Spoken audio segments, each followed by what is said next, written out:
What's going on, people? This is Jonathan Salmon, and I'm back with another breakdown. This time I'm going to be going over the fight between Jared Cannonier and Jack Hermansson.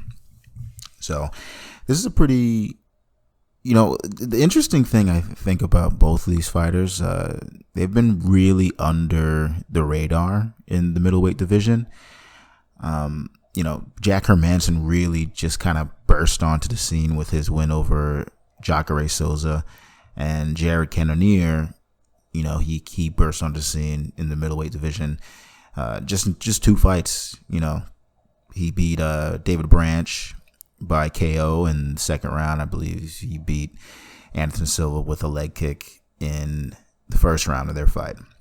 So both of these guys, they're not really big time names, really entrenched. They're deeply entrenched in the division, and they're really highly regarded and highly ranked. But in terms of fanfare, they're not particularly super popular quite yet. But they're definitely major threats to the top of the division. They're super talented, each in their own right, and they're building up. They're picking up steam in the middleweight division. So this fight between them should actually produce a top contender potentially for either Robert Whittaker or Israel Adesanya, whoever wins that bout.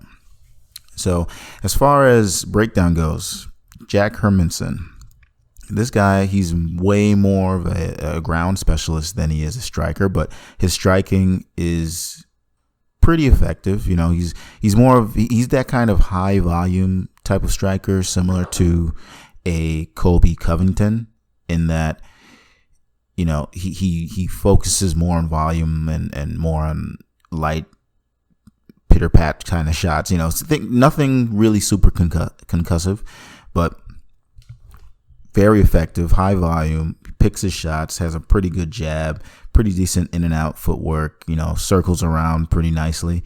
What I will say though, with his footwork, I do find that he kind of circles a lot to his right, which could potentially, run him into some issues down the line. But, so far he's been pretty dominant in the UFC. I think he did lose one fight, but, in most of his other performances since then, he's been pretty sharp. Striking, he looks pretty decent, and he really likes to bounce and play on the outside, use his jab, and wait for his opportunities to counter. He's really effective at countering, going backwards, is what I discovered about him. And very crisp. He doesn't load up on any of the shots, so his punching speed is pretty fast. It's pretty quick.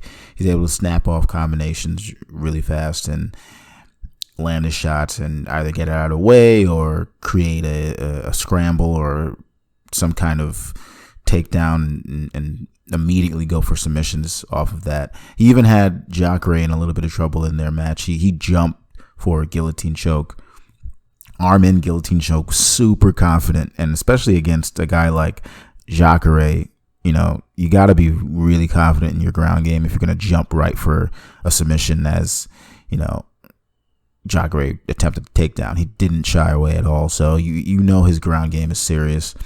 He's really most known for his ground and pound and his, just keeping a high pace and high volume while he's in top position.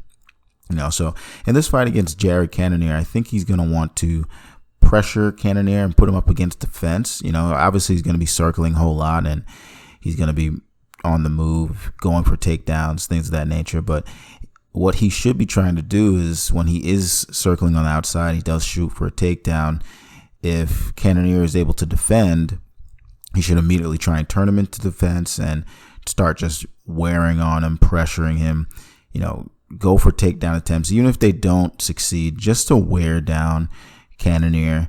I think a big mistake would just be to kind of stay in the middle and strike with him, when he could just try and wear on Cannonier and try and sap some of his energy, some of his power, and take advantage of that.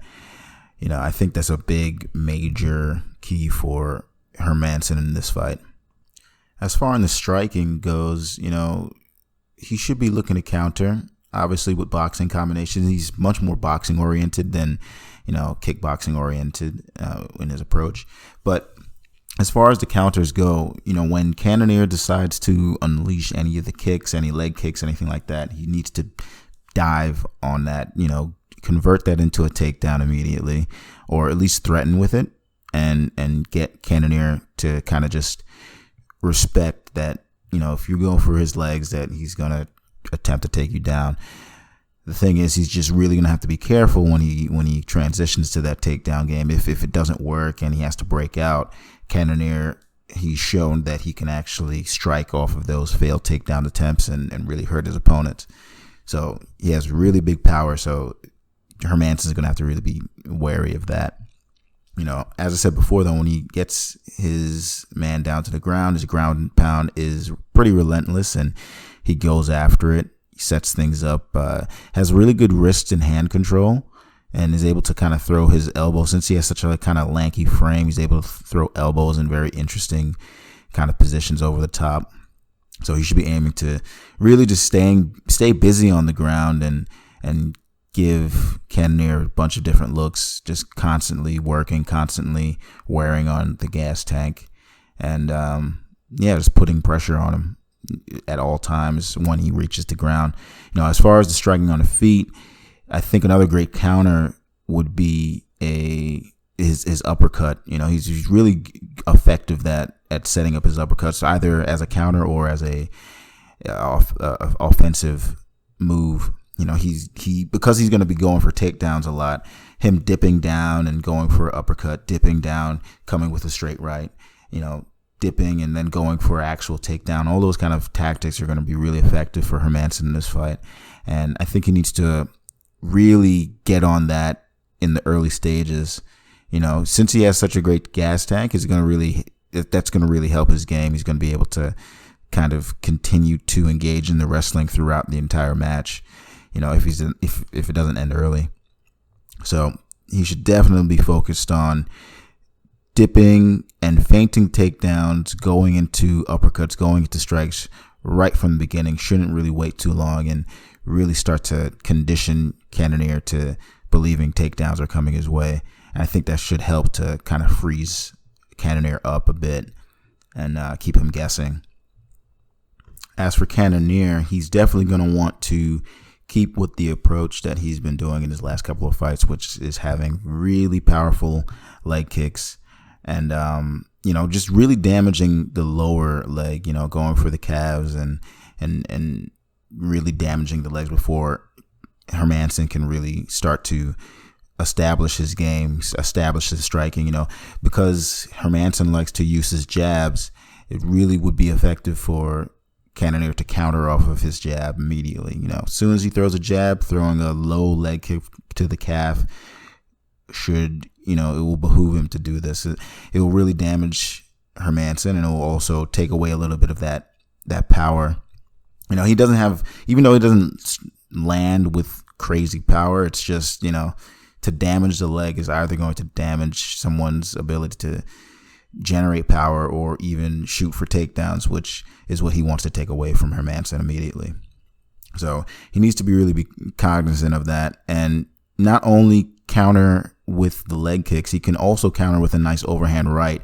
The only problem is with that is that if Cannonier tries to counter with the overhand right, and Hermansson could use that opportunity, that big swing, to duck under for a takedown. So he's going to have to really be cognizant of that. He can't just throw it recklessly. If anything, he should throw those punches to the body, throw it to the chest, throw it to the stomach, and really mix up the height of that right hand. It will give him more opportunity to catch Hermansson on the way in. But when they do get into tie-ups, knees to the body immediately, and then separation should be the key. Maybe even some elbows, some dirty boxing in the clinch, and also looking to punch off the break all the time. This is what he used against David Branch and actually got him the victory against David Branch, was punching off of the break. Right after he was able to start defending Branch's takedowns, he didn't just disengage and back away and that was all. He would immediately throw offense right after that, and that would, that's what caught Branch off guard, and he was able to hit with big power. I think the move down from heavyweight for Cannonier has actually really helped his cardio. Sometimes people talk about weight cuts, and extreme weight cuts can probably test your cardio, but I have a bit of a theory that, depending on the individual, of course, all that extra cardio, all that extra work to get the weight off, it's going to potentially build your cardio, to really get all that excess fat off and get you really lean. That's not an easy task. That means you're going to have to be working really hard. Your cardio is going to have to be working. You can't just kind of hope your diet's going to do everything. You're going to have to be putting in a lot of cardio and a lot of work on the treadmill, road work, bag work. And I think all those factors are going to have actually helped Cannonier's gas tank. We saw in the second round of the David Branch fight that he was still very strong, still had good technique in terms of defending the takedowns, and immediately his offense, he still was able to land with big power. He came out aggressive, came out confident, didn't look like he slowed down one bit. So I think this fight could end up being a war. It really, really could. It really could be a battle between power on Cannonier's side and, volume and speed on Hermansson's side, and the wrestling as well. If Cannonier can just really start setting up his leg kicks, as well as using a nice right hand to left hook combination, I think that would behoove him, since Hermansson likes to move to his left and into the right power side, the right hand side of an opponent. Throwing that right hand and then a left hook behind it when he starts keying in on that, really could be helpful. Going to the body with left hooks as well should be very great for Cannonier. Jacare actually has some success against Hermansson when he started targeting the body a lot more. Cannonier is going to want to use that same game plan and land to the body early and often. Head hunting shouldn't really be a priority, especially with a guy that's looking to take you down. So aiming to the body, aiming to the legs with the leg kicks, and then eventually opening up offense to the head will behoove Cannonier greatly in this fight. So I'm expecting it's going to be pretty back and forth. If Hermansson is able to get the first takedown, then it can be a long night for Cannonier potentially. But we also seen that Cannonier is able to get up off the ground now. He's really worked on that diligently. So yeah, it could really be back and forth. Could be a really good, entertaining war, and we'll just have to wait and see how it turns out. So if you found this content helpful and entertaining, leave a like, subscribe, hit that notification button, as I will be dropping more videos and podcasts, and I will see you in the next one.